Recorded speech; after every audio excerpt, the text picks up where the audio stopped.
Charlie Chaplin is one of the most accomplished individuals to grace the film medium. His mastery as a comedian, director, actor, composer, writer, and producer is evident in his extensive body of work. Throughout his storied career, Chaplin established his position as an auteur through his comedic aptitude, grueling perfectionism, and forward-thinking experimentation. Chaplin's most incredible creation is his Little Tramp, who starred in landmark Chaplin projects like The Gold Rush, Modern Times, The Immigrant, and The Great Dictator. The childlike yet good-natured vagrant always seems to find himself in sticky situations.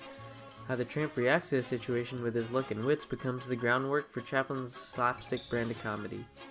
The Tramp was born in response to Chaplin's lukewarm performance in 1914's Making a Living. In order to create the Tramp, Chaplin cobbled together the tiny coat, baggy pants, floppy shoes, cane, and derby hat in preparation for kid auto races at Venice.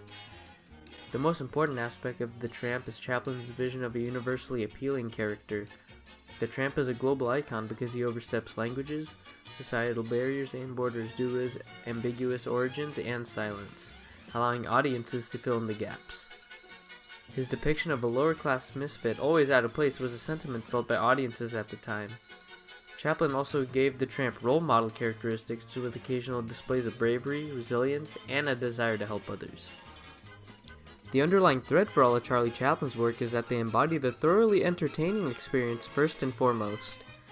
It was once he perfected his movie-making abilities and stagecraft in his earlier years that he would begin to dabble in cogent commentary regarding politics, society, and technology. Similarly, Charlie Chaplin's proficiency in various aspects of filmmaking and the creation of his own film studio generated different avenues for experimentation as his career continued. In order to exemplify the well-rounded mastery of Charlie Chaplin, we will look at The Great Dictator from 1940, arguably his most tremendous experimental success out of his entire filmography. For context, Chaplin had avoided making a full talkie up to this point. World War II was well underway, and the Tramp was beginning to fall out of favor with audiences. In this film, the Tramp is characterized as the barber who delivers one of the most iconic speeches ever put to film during a mix-up. Using the barber, Chaplin speaks his mind to the audiences who desperately need a laugh and an uplifting message of hope to counter the injustices brought on by the war. His monologue uncovers the most critical aspect of Chaplin as an auteur, his boldness to weave his opinions and message into his work's DNA. This factor alone accounts for why he is highly regarded. Chaplin was able to strike at the core ideas that would propel humanity through World War II and future conflicts with his humorous and satirical narrative of a tyrannical nation run by puppet masters like Hinkle. Charlie Chaplin's beliefs against Nazism and the root causes of its spread throughout Europe were made known with the film's use of satire and humor.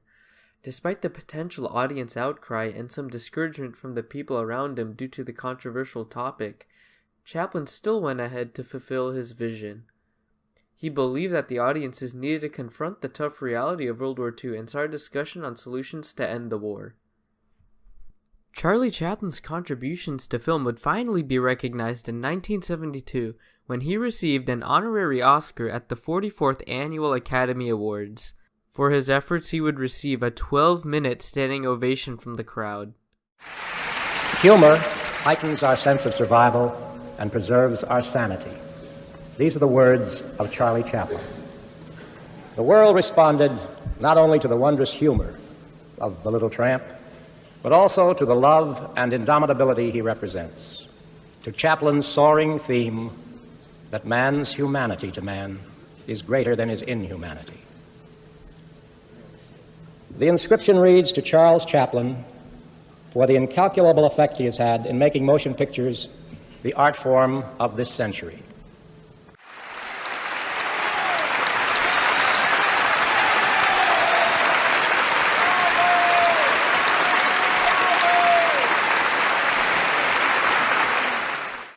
And words seem so futile, so feeble. I can only say that thank you for the honor of inviting me here. And, oh, you're wonderful, sweet people. Thank you.